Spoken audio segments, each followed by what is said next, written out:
कि तब तक आरोपियों की गिरफ्तारी हो पाएगी या फिर आश्वासन के बाद ही शव को उठा लिया गया। मैं बताना चाहूंगा कि कल तक तो प्रशासनिक अधिकारी आए थे, वो 7 दिन का समय मांग रहे थे कि 7 दिन के अंदर हम लोग कार्रवाई कर देंगे, लेकिन कल तो वहीं पर रह गए थे कि नहीं इसकी गिरफ्तारी चाहिए। लेकिन आज जो एसपी और उनके सांसद की बातचीत हुई, उन्होंने इसका समय तो नहीं मांगा, उन्होंने कहा कि 7 दिन के अंदर में कार्रवाई कर लेंगे, लेकिन हो सकता है कि आरोपी को 2 घंटे में ही पकड़ लिया, उसको पकड़ने में 4 दिन लग गए, लेकिन उसका अगर आरोपी को धक्का नहीं जाएगा उसे शीघ्र ही गिरफ्तार किया जाएगा। जी चलिए, शुक्रिया रोहित आपका पूरी जानकारी के लिए।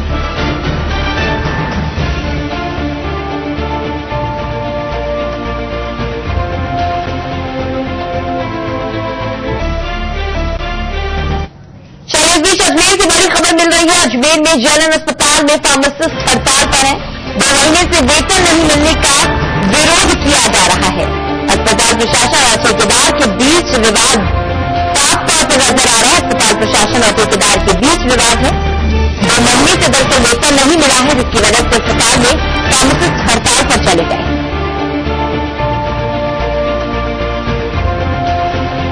दो महीने से वेतन नहीं मिलने से दरअसल नाराज है, विरोध किया जा रहा है।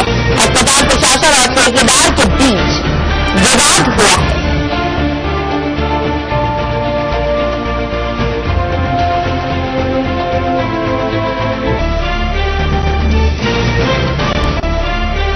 चलिए इस बीच एक और बड़ी खबर, मुख्य सचिव न बनाए जाने को लेकर आईएएस अफसर उमराव सालोदिया की नाराजगी सबके सामने आ गई है। आईएएस अफसर उमराव सालोदिया ने सरकार से वीआरएस मांगी है।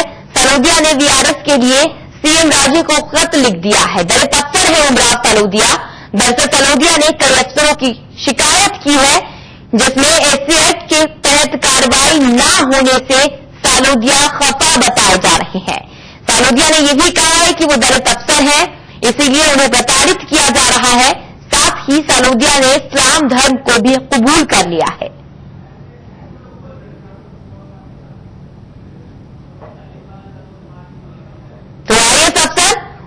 सालोदिया ने वीआरएस मांगी है और इसके लिए मुख्यमंत्री को एक खत लिखा गया है। तो मुख्य सचिव न बनाए जाने से नाराज है दरअसल सालोदिया।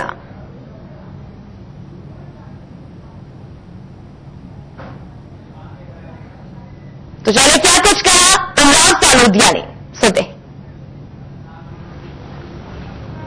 इन सभी कारणों से जो मैंने आज प्रेस कॉन्फ्रेंस बुलाई थी, आप लोग इसमें बता दें। धन्यवाद।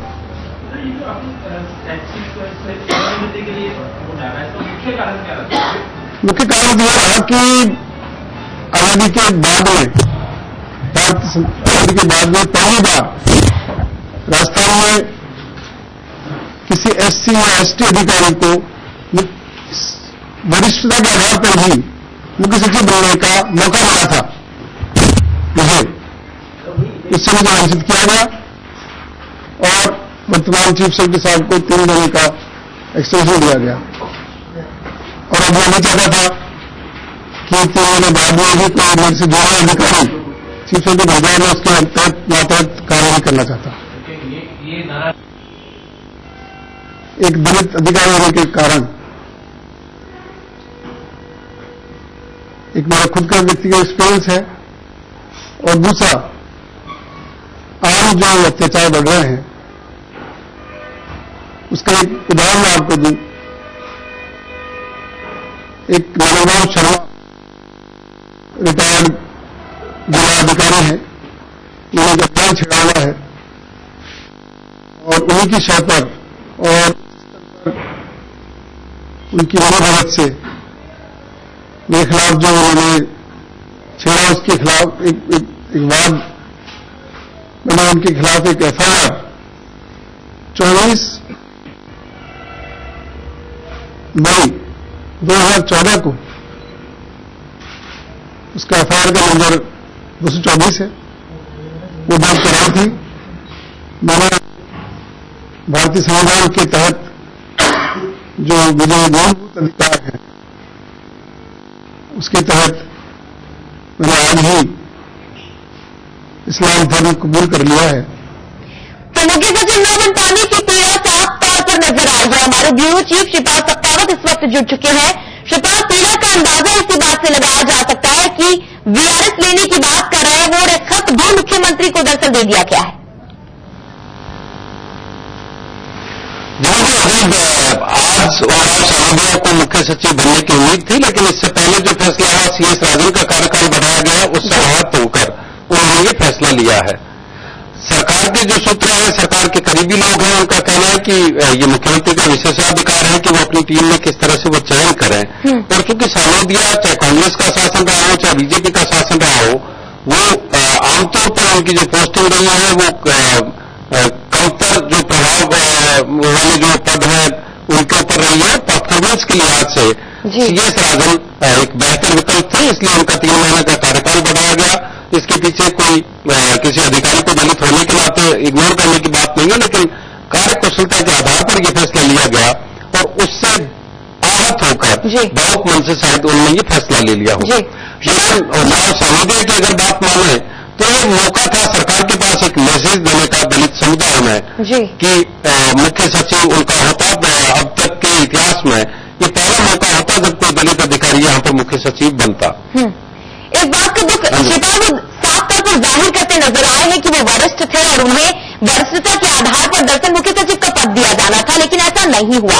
एक और सवाल यहाँ पर खड़ा हो रहा है कि पूरी दरअसल दलित समाज को लेकर उनकी प्रताड़ना जो है वो जिस चीज का वो हवाला देते नजर आए, वो दुख भी साफ तौर पर जाहिर उन्होंने किया है। साफ तौर पर वो कहते नजर आए हैं क्योंकि वो दलित है, इसी का खामियाजा उन्हें भुगतना पड़ रहा है और यही वजह है कि वो इस्लाम धर्म कबूल कर रहे हैं। तो ये दरअसल क्या दर्शाने की कोशिश की गई है, क्या कहने की कोशिश सालोदिया कर रहे थे कि क्या वाकई दलितों की स्थिति ऐसी हो गई है कि वरिष्ठ होने के बाद भी उन्हें पद नहीं दिया जा रहा है, या फिर जिस तरीके से आप बता रहे हैं कि योग्यता के आधार पर चयन किया गया है, जिस तरीके की निशानेबाजी वो कर रहे हैं या फिर बातचीत वो कर रहे हैं, सरकार पर सवालिया निशान वो खड़ा कर रहे हैं। श्रीपाद सिर्फ ये समझने की कोशिश करेंगे कि क्या वास्तव में उस पीड़ा का अंदाजा हम लगा रहे हैं जिसका जिक्र बार बार वो करते नजर आ रहे हैं, या फिर स्थिति कुछ और है?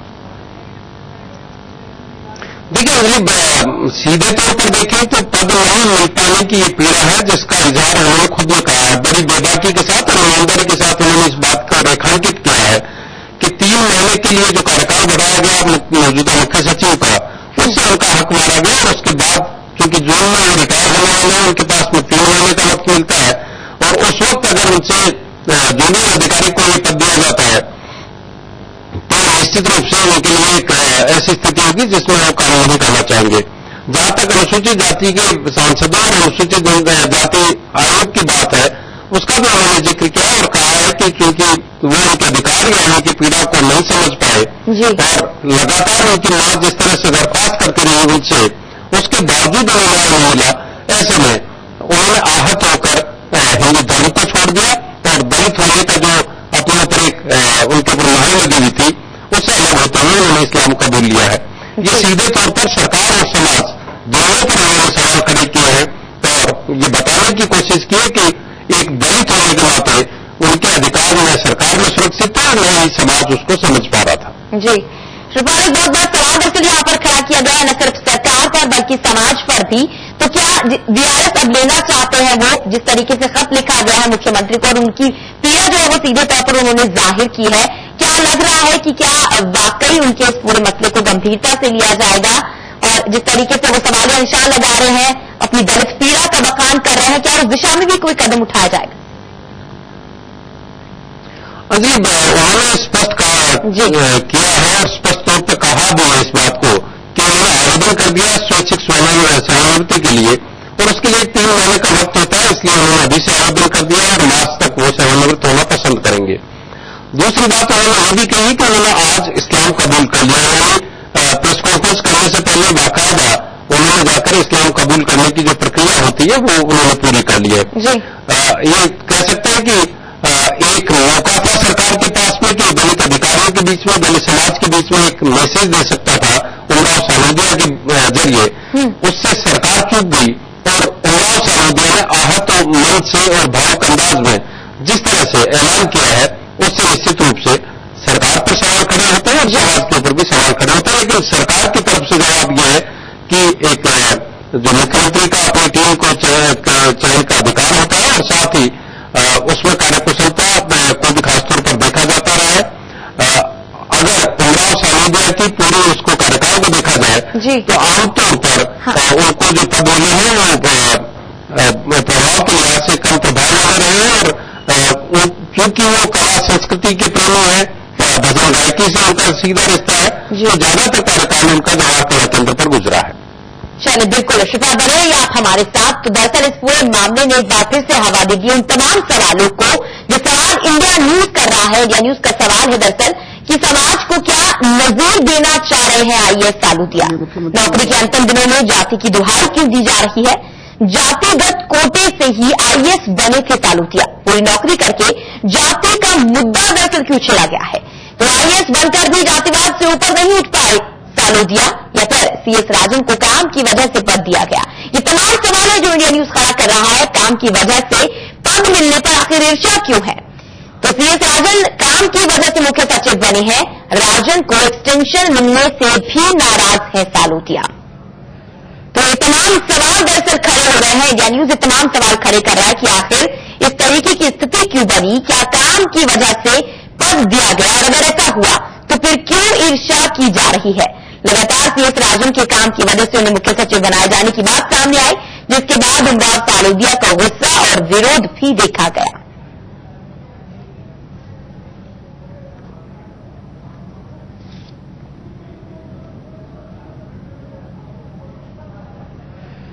तो चलिए हमारे ब्यूरो चीफ शिवपाल लगातार जुड़े हुए हैं। शिवपाल फिर से आपका रुख करूंगी। शिवपाल एक बड़ा सवाल यहां पर खड़ा हो रहा है कि अगर आईएएस की ये स्थिति है, समाज में परिवार का वो हवाला दे रहे हैं, समाज का वो हवाला दे रहे हैं, सरकार का वो हवाला दे रहे हैं, प्रशासन की वो बात कर रहे हैं, तो ये गंभीर समस्या कहीं ना कहीं खड़ी हो रही है।